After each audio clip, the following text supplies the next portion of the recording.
یہ آدمی اداروں کو بدنام کر رہا ہے، یہ آدمی اداروں کے خلاف نفرتیں پیدا کر رہا ہے، اور اس نے اگر آرمی چیف کو خوش کرنے کی کوشش کی ہے، اور مجھے پورا یقین ہے یہ آرمی چیف کو نہیں پتا ہوگا کہ یہ جو ہوا ہے، اس نے نقصان پہنچایا ہے، اور میں آج ڈیمانڈ کرتا ہوں کہ اس کے اوپر ایکشن لیا جائے، کیونکہ جب سے یہ آیا ہے کبھی کسی کو سوشل میڈیا کے لوگوں کو پکڑ کے دھمکیاں دے کو اٹھا کے لے جاتے ہیں، جو عمران ریاض سے ہوا، جو یہ ارشد شریف سے ہوا، جرنلسٹ کے پیچھے پڑے ہوئے ہیں، اور ہمارے یہ جو 2 کیسز ہوئے ہیں، ایک پروفیسر تھا جو شہباز گل، وہ کوئی دہشت گرد نہیں تھا، کوئی کرمنل نہیں تھا، وہ ایک پروفیسر تھا، اس سے یہ کیا، اس سے پکڑ کے جو اس کے حالات جو دیکھے، اور اب ایک سینیٹر سے یہ کیا ہے، اس کے اوپر فوری طور پہ میں ڈیمانڈ کرتا ہوں ایکشن لیں، کیونکہ یہ بدنام کر رہا ہے، یہ ملک کو نقصان پہنچا رہا ہے یہ انسان، اور اسے فائدہ کچھ کے خلاف نفرت بڑھ رہی ہے۔ اب آخر میں لانگ مارچ کے اوپر آتا ہوں۔ دیکھیں، میں نے پوری انتظار، یعنی 25 مئی کے بعد، 25 مئی میں ہم نے کوشش کی کہ پرامن ایک پریشر ڈالے جائے، جو کہ گورنمنٹ کا، جو اپوزیشن پولیٹیکل پارٹیز کا کام ہے، کہ ہم آئین کے اندر رہتے ہوئے ایک پریشر ڈالیں کہ ایک ایسا سیٹ اپ لے آئے ہیں جو کہ ساری نظر آ رہا تھا کہ پبلک اس کو ایکسیپٹ ہی نہیں کر رہی۔ کبھی پاکستان میں خود اس طرح پبلک نکلی نہیں، کبھی ایسے نہیں ہوا۔ تو جب پبلک نہیں ایکسیپٹ کر رہی، اور انہوں نے وہاں سندھ ہاؤس میں منڈی لگی ہوئی ہے کہ آپ نے قیمتیں لگا کے لوگوں کے ضمیر خرید کے لوٹے بنا کے تو آپ نے اسمبلی کرائی ہے، اور پھر واضح اب تو سب کو پتا چل گیا نا سائفر کا، کیونکہ میں ان کا شکریہ ادا کرنا چاہتا ہوں ان کا یہ جو آڈیو لیکس میں، کہ اب ساروں کو پتا چل گیا، پہلے تو کہتے ہیں سائفر ہے ہی نہیں، اب سب کو پتا چل گیا کہ سائفر ہے۔ تو یہ بیرونی پریشر، بیرونی انہوں نے دھمکی ملی تھی کہ جناب عمران خان کو ہٹاؤ اور شہباز شریف کو لے آؤ، کیونکہ عمران خان کو ہٹانے میں تو شہباز شریف نہیں آنا تھا۔ تو یہ تو سارا واضح ہو گیا کہ پبلک نے یہ نہیں ایکسیپٹ کیا، اور پبلک کو خاص پھر اوپر سے معیشت نیچے لے گئے، مہنگائی اسمانوں پہ چلی گئی۔ مہنگائی کم کرنے آئے تھے، 50 سال میں سب سے زیادہ مہنگائی ہے آج پاکستان میں، تو انڈسٹری بند ہو رہی ہے، ایکسپورٹس نیچے جا رہی ہیں، ریمیٹنسز نیچے جا رہی ہیں، اور صرف ایک ہی اب سلوشن ہے کہ اس طرح ان کو کوئی قرضے دے دے یا قرضے معاف کروا دے۔ دیکھیں، اس ملک کی ضرورت صرف ایک اس وقت ہے، صاف اور شفاف الیکشن۔ یہ ملک جس طرف یہ لے کے جا رہے ہیں تیزی سے نیچے، یہ صرف اب ایک طرح ہی نکل سکتا ہے، صاف اور شفاف الیکشن جو پولیٹیکل سٹیبلٹی لے کے آئے۔ جب تک سیاسی استحکامات نہیں ہوگی، استحکام نہیں آئے گا سیاسی طور پہ، معیشت نہیں ٹھیک ہونے لگی، کیونکہ معیشت تو نیچے جا رہی ہے۔ وہ دار کو لے کے آئے ہیں جو کہ خود ایک بہت بڑا مجرم ہے، جس نے سٹیٹمنٹ دی ہوئی ہے منی لانڈرنگ کی، کہ میم جو 2000 کے اندر اس نے میجسٹریٹ کے سامنے سٹیٹمنٹ دیا، وہ جو ہدایبہ پیپر مل کا کیس تھا، کہ میں شریف خاندان کے لیے منی لانڈرنگ کرتا تھا۔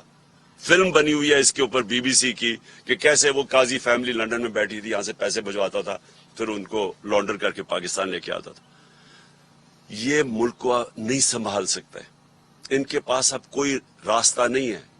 صرف مسئلہ اب یہ ہے کہ ڈرے ہوئے ہیں الیکشن سے، اپنے، کیونکہ الیکشن سے ڈرے ہوئے، رزلٹ آپ کے سامنے ہے، ساروں نے مل کے بھی الیکشن لڑ گیا، اس کے باوجود یہ نہیں جیت سکتے۔ تو کیونکہ الیکشن سے ڈرے ہوئے ہیں، یہ ملک کو تباہی کی طرف دھکیلتے جائیں گے، الیکشن نہیں کروائیں گے۔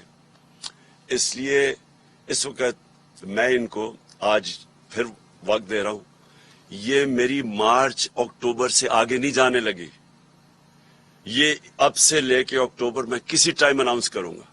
میں ان کو ٹائم دے رہا ہوں کہ ابھی بھی آپ کے پاس وقت ہے، ملک کی خاطر اپنے آپ کو بچاتے بچاتے ملک کو تباہ نہ کریں۔ اور میں ابھی بھی کہتا ہوں کہ یہ ہے ٹائم آپ کے لیے الیکشن اناؤنس کرنے کا۔ اگر آپ نہیں کریں گے، یہ میں مارچ کروں گا، اور مارچ کی میری تقریباً تیاری مکمل ہے، اور میں آج اپنی قوم کے سامنے انشاءاللہ ایمان تو اللہ پہ ہے میرا، کامیابی تو وہ دیتا ہے، پاکستان کی تاریخ میں اس طرح پبلک نہیں نکلے گی جو اس مارچ پہ نکلے گی.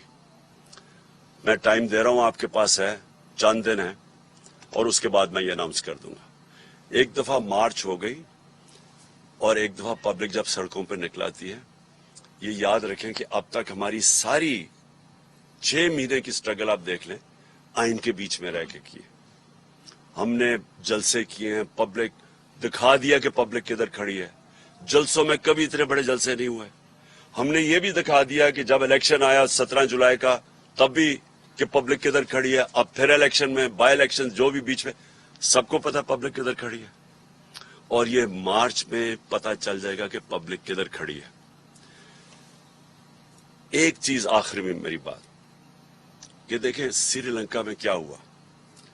سری لنکا میں پبلک جب خود آ جاتی ہے سڑکوں کے اوپر, اور وہ صرف 2.5 کروڑ لوگوں کا ملک ہے, یہاں ہے 22 کروڑ لوگوں کا ملک, اور یہاں ایک دفعہ پبلک سڑکوں پہ آ گئی, یہاں کوئی کسی کے پاس طریقہ نہیں ہے کہ اس کے بعد کیوس کو کون روکے گا.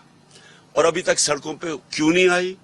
جو انہوں نے خاص طور پہ یہ جو 5 مہینے میں انہوں نے جو مہنگائی کی ہے 50 سال میں سب سے زیادہ, جو بجلی کے بل, ساری چیزیں جو مہنگی ہوئی ہیں اور انڈسٹری بند ہو رہی, اس لیے سڑکوں پہ نہیں آئی کیونکہ ایک پولیٹیکل پارٹی ان کو منظم طریقے سے احتجاج میں لے کے جاتی ہے اور واپس لے آتی ہے.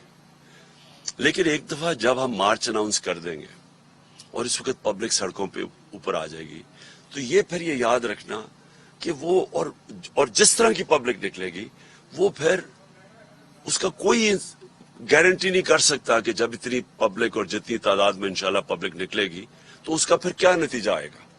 تو میں اس لیے آخر میں جو ہر کوئی جو پاکستان میں اس کے اوپر کچھ کر سکتا ہے, میں ان ساروں کو اور ان پولیٹیکل پارٹیز کو بھی کہنا چاہتا ہوں کہ دیکھیں آپ کے پاس ٹائم اب زیادہ نہیں ہے. ہم یہ اکتوبر کے آگے نہیں جانے لگے, ہم نے فیصلہ کر چکے ہیں. ہماری تیاری جس طرح میں نے کہا تقریباً مکمل ہے, اور میں یہ کسی وقت بھی چند دنوں کے بعد میں یہ اناؤنس کر دوں گا. ہر پریس کانفرنس میں ہم سوال کرتے ہیں کہ مذاکرات ہو رہے ہیں کیا تحریک انصاف کے کسی کنفیوژن ہے خان صاحب, ابھی تک واضح طور پہ نہیں کہا جا رہا, کیا واقعی کسی لیول پہ مذاکرات تحریک انصاف کے ہو رہے ہیں؟ خان صاحب اسی کے ساتھ ایک چیز جوڑ لیں کہ آج سینئر صحافی ان کا بھی ڈاکٹر صبح میں سن رہا تھا, انہوں نے یہ انکشاف کیا کہ کل کے نتائج کے بعد کوئی 4 سینئر ترین جرنل جو ہیں وہ آپ سے ملے ہیں, تو اس کی ذرا وضاحت کر دیں کہ واقعی یہ درست ہے. اور جو ٹکا ثانی نے سوال کیا کہ مذاکرات اگر ہو رہے ہیں تو کسی, دیکھیں مذاکرات کیا میں کہوں کہ ہو بھی رہے ہیں نہیں بھی ہو رہا ہے, یعنی ان کے اندر ابھی تک کوئی جو بھی تھوڑی ہماری بیک چینلز پہ ہوا ہے, کوئی اس طرح کی کلیئرٹی نہیں ہے ابھی تک. وہ کلیئرٹی مجھے پتا کیوں نہیں ہے, کیونکہ وہ نواز شریف ڈرا ہوا ہے الیکشن سے. وہ جب تک نہیں فیصلہ کرے گا الیکشن نہیں ہوگا. اب اس کو خوف آیا ہوا ہے کہ اگر یہ ساری پارٹیز نے مل کے بھی اور پھر بھی نہیں جیت سکیں, تو ان کو خوف آیا ہوا ہے کہ الیکشن اگر ہوں گے تو وہ ہار جائے گا. اور وہ ڈرا یہ ہوا ہے کہ اگر اور وہ چاہتا یہ ہے کہ یہ کھینچتے جائیں اس کو, بشک ملک کا بیڑا غرق ہو جائے, کیونکہ پیسہ اس کو تو فرق ہی نہیں پڑتا ملک کا بیڑا غرق ہو. تو لیکن وہ یہ چاہتا ہے کہ اگر شاید یہ لمبا چلتا جائے تو یہ جو ویو ہے تحریک انصاف کا, یہ نیچے آنا شروع ہو جائے گا. اور میں یہ سن رہا ہوں پچھلے 6 مہینے سے کہ جی اب گرمی آئے گی تو کم ہو جائے گا, اب روزے ہوں گے تو ویو کم ہو جائے گا. پھر کچھ نے کہا جی اب یہ تو ویو تو بڑھتا جا رہا ہے. تو لیکن وہ ڈرا ہوا ہے کہ وہ چاہتا ہے کہ تھوڑا ٹائم لمبا ہو, 10 مہینے 1 سال ہو جائے تاکہ ویو کم ہو, تب الیکشن کروائے. اور تب تک ملک کو جو نقصان ہوتا ہے اس کا فکر ہی نہیں, کیونکہ وہ تو باہر بیٹھا ہوا ہے.